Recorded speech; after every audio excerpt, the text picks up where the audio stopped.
You are looking at Julian's pronunciation guide, where we look at how to pronounce better some of the most mispronounced words in the world, like this other curious word. But how do you say what you're looking for today?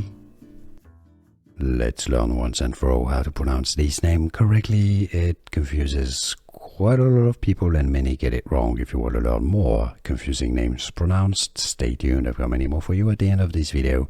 Pronounced in English simply as Lyle. So you have only one syllable, but a diphthong. Lyle.